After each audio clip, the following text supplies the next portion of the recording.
Hello, hello Aries. Welcome to your mid-year review. This is good for you if you're an Aries sun, moon, or rising. And this is going to be covering July to December of 2018. So that's what we're going to be reading today. And I'm just pulling some oracle cards for everybody.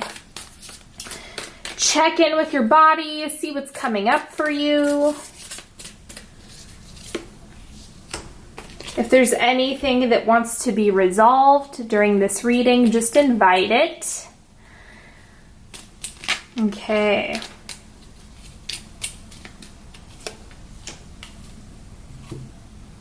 So first thing, we'll start with the truth bomb, and we have over planning kills magic. So make sure that you're really paying attention to how much you're planning, what you're focusing on. If you're really fixated and committed to things going a specific way, it doesn't leave very much breathing room for things to blossom on their own and for you to potentially get even more out of the situation. And the animal card I have for you is horse. So working, but you want to make sure that, again, don't overplan this. You already work hard enough. You don't need to double down on it. So that's going to be the primary focus, and this is going to be a great time to really zoom in on what you want to accomplish. Set your goals, be specific, and just have the intention that you're going to get to where you're wanting to go. And the word for you is communicate, clarify others' intentions, demonstrate your values. Remember that your words create your reality. So being really intentional with the type of language you're using. That's a big principle of manifestation, is making sure you're speaking in the affirmative in present time. Okay, so this reading, I made up the spread just because I wanted to cover specific things, so I hope that you guys enjoy this format that I'm working with. Now, the central growth period for you during the next 6 months, the second half of the year, is the Six of Cups. Okay, so with this, it's really going to be a karmic test. You might find yourself feeling more attached to karma. You might be a magnet for soulmate connections over the next 6 months. And it's a really good idea to be gentle with the relationships that you have. And I'm also going to give you some fair warning about dealing with the Six of Cups, is that this is the type of energy where you don't want to throw everything else away because you're having some karmic issues with a specific relationship. Don't let this sway you one way or another, because the Six of Cups is about exceptions. From what I've seen and what I've experienced, this is more along the lines of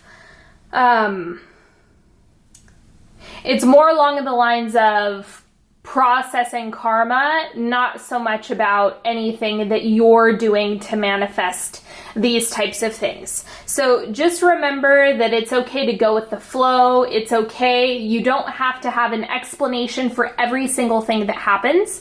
Sometimes it might just be some karma that's working its way out of your spirit, essentially. Okay, so this is for friendships and community. This can also be for family. We have the Eight of Cups. Okay, so a change in perception, a change in beliefs and mindset is really, really, really important when it comes to the way you look at friendships, family, all of that stuff. So make sure that you're keeping an open mind around what exactly you want to get out of your family and friendship relationships. And this is going to be a time when it's okay to evaluate what's going on. You may not have all of the answers yet, so just be open to processing it differently, okay? It's gonna be hit or miss for some of you. It's a lot of the bugs are being worked out. I see the next 6 months as a major cleanse for Aries, and so be okay with that. It's gonna come from several different angles. It's not just relational, but that's in large part what this is about. Okay, so the 3 pieces of advice that I'm sharing with you are strength, so personal perseverance. This is also getting tied into not over committing, not being overly rigid around what it is that you want to experience, not being overly rigid and specific about the types of things that are coming into your space. You want to be open-minded during this next 6 months because it's going to be really ripe with opportunities. So make sure that you're leaving that breathing room, like is said right here. And that might also be work for you. It might be hard. It might be something where you're really challenging yourself because of that. So the second piece of advice over the next 6 months is the Queen of Cups. Express yourself. Don't be afraid to really communicate what it is that you want and need at this time. It's better to take a risk asking for what you want than silently accept the way somebody's treating you or what's being delivered. It's okay to speak up and risk something going awry if it means that you're going to come out the other side with what you want. And the third piece of advice, Ace of Pentacles. Expect good things. Part of this is that your expectations can manifest easily. So if you start expecting good things, more good things are going to show up. You just want to be really intentional in the way that you're asking. Language matters. That's why this communication card showed up, as well as the Queen of Cups. So this is tied to your expectations, and you want to make sure that you're keeping those nice and clean and tidy over the next 6 months. And this is your material resources and money. We have the Page of Wands. I'm going to clarify this one.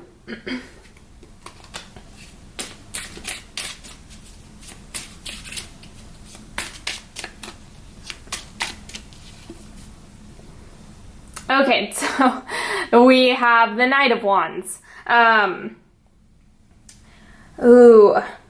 Yeah, in large part, this is also tied to communication.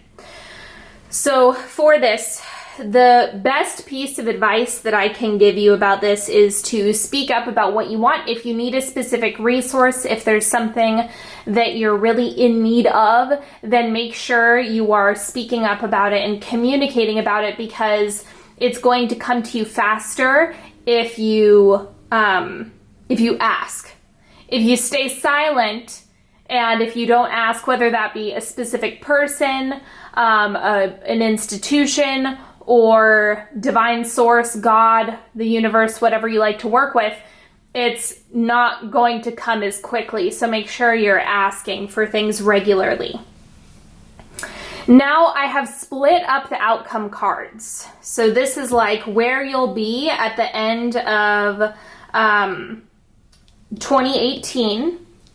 And I split this up, so this is the outcome if you're doing the work and making an effort and really working on yourself, then this is the outcome for you. And this is if nothing changes, you make no effort, you do not focus on, really adjusting your behaviors and your reactions. So this is basically do nothing, and this is if you're challenging yourself and pushing yourself to grow. So this is if you're not doing anything. Then we have the Four of Swords. So it just looks like more rest, complacency. This is about stagnation. So it's kind of like if you are not comfortable in the position that you're currently in, then you have to make changes. Otherwise, you're just going to perpetuate the same cycles.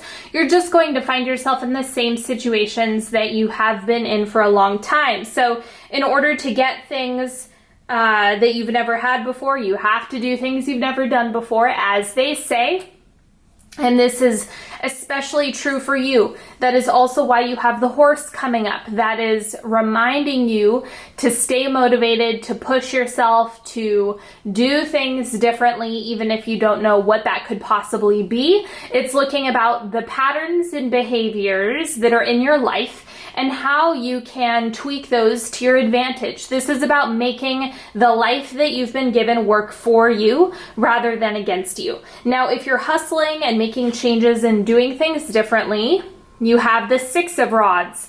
This is all about victory. So obtaining what you want, getting the things in your life that make you happy, that's essentially what victory is. It's about obtaining those desires, both tangible and intangible. So it's going to be great if you know that you have a specific reaction and you're challenging yourself. There's payoff for that. If you've been slacking off at work, if you put a little bit more effort into it, there's payoff for that. So just remember that your efforts are not wasted over the next 6 months. This is going to be a valuable time to put your efforts into, because there's a lot to learn and a lot to gain over the next until December, essentially. Okay, so the way that this timeline works is I pulled one for what's going on with you, more circumstantial, what's going on around you, and then I do have a card. If you've been on my channel for a while, you know I used to split it up into love life and just circumstances. So that's what I'm doing again. And because we only have 6 months, these are about a month and a half long, but they're going to be fluid because it is a time frame. Okay. So this is at the beginning of the eclipse season, what you have going on. 5 of Pentacles, a lack, scarcity, really working through a lot of those lessons about not having enough and feeling like everything has to, like, the phrase that's coming up is like, no matter how hard I work, there's no payoff. And this is a belief system that is ingrained, and if you find that being a block for yourself, then the eclipse season is going to be a great time to purge that. And in your love life, we have the 3 of Chalices. This is fun, play, opportunities to just enjoy yourself and have a good time. So that looks, and if you're not already coupled, then this could be a good sign to go hang out with friends, go on excursions and things like that, and enjoy activities with your friends, because there could easily be partnership blossoming in that area. And the second quarter, so this is running from mid-August to the end of September. We have the King of Wands. It looks like you do have quite a bit of energy as September begins and the change of seasons. You know, we have the equinox at the end of September. And so for you, it's a really great time to start those projects that you've been wanting to get started on, to initiate. It's going to be a good time for you around the equinox, okay? And then your love life, we have the 5 of Pentacles. This is that scarcity mindset. Watch out for that. That's a real hindrance when it comes to partnership, manifesting partnership, and being in partnership, feeling stuck, scarce, and that there's a lack of goodness around you. It still looks like that lesson is carrying over relationally, and so you just want to be super gentle with yourself and do what you can to tweak that mindset, because that's going to make the rest of the year a lot easier if you can tackle that. And again, your efforts have payoff this year. Okay, third quarter, so October to mid-November, we have the Tower. So a purge, a change, a cleanse. That's what I was talking about when I said it's going to be a good time to release. For Aries, over the next 6 months, that's what's coming up with the Tower. So the more intention you can set on what this is, the better it's going to be. Whatever you need to let go of, whether it be beliefs, an old relationship, toxic friendships, it could be a job, whatever you're ready to let go of, this is when it's going to be coming up. And then in your love life, you have the Nine of Wands. So there is forward movement, but I think that you might feel a little bit stagnant. And the reason why is that this card looks still. It looks like, you know, if you can see the expression, it just looks like there's not as much vigor and ambition there. And so for you, I think that this is showing up as an indication that things are moving forward even if you can't see it yet. And so it's okay to trust this process even if it is kind of discombobulating for you. Okay, and then wrapping up the year, this is through mid-November to December. We have the Two of Swords. Haha, that's really funny. Because the reason why that popped up is primarily because a lot of this is up to you. A lot of this has to do with, are you going to do the work? Are you going to shift your belief systems? Are you going to work your way out of the scarcity mindset? And if so, then again, it's yours for the taking. But if not, you get what you put into the next 6 months. So carry that with you. And then the love life card, we have King of Swords. Okay, so for some of you, this is going to be some independence shining through, or independence being a topic of discussion or something that you find a lot of value in towards the end of the year. It's not a bad thing. It's just something that, you know, we all have to have a balanced version of independence. And so you're really finding that over, by the end of the year, you really find yourself feeling and understanding why that has value. All right, and as you know, we have the 3-card pick.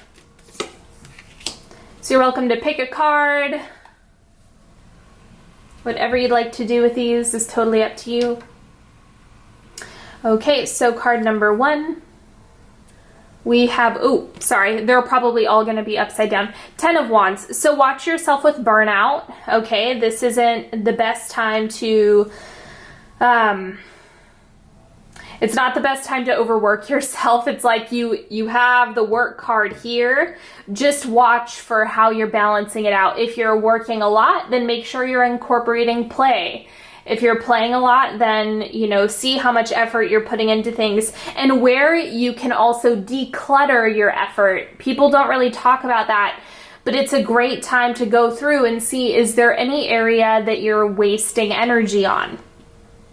Card number 2, we have 3 of Pentacles. Again, another work card. So if you're working hard, then, you know, it depends what you're giving effort. Remember, the payoff is going to be greatest in the areas where you're giving effort. So if you want to see a specific area of your life grow and develop and blossom, then make sure that you're giving that extra TLC. And card number 3, we have the 4 of Swords. Make time for rest. Make time to relax. I was having a conversation with a friend, and she was telling me how she felt guilty, and I get this from a lot of clients as well, guilty for resting, which I understand. Ambitious people often feel that way, but remember that if you never give yourself time to rest, then your body might try to overcompensate for that by getting sick, by forcing you to calm down. That's also how people manifest injuries sometimes. That's not all the time, but sometimes you might find yourself hurting yourself. I've done that several times. So just make sure you're being proactive with this and giving your rest when your body is telling you you need rest. Okay, so that is all for the 3-card pick. And don't forget, if you are interested in a personal reading, this would be a great time to work with me at the start of the eclipse season or as you move into the second half of the year. Things may have changed since I did my annual spread for 2018, and so if you want to check in with me and get your cards read, all of the links for those are in the description box below. Don't forget to check out my new YouTube channel, which has the Ask a Psychic videos and vlogs and all sorts of goodies. I will put that in the description box and in one of the bubbles up here. And until next time, have a beautiful rest of the year, Aries, and I will talk to you all later. Bye-bye.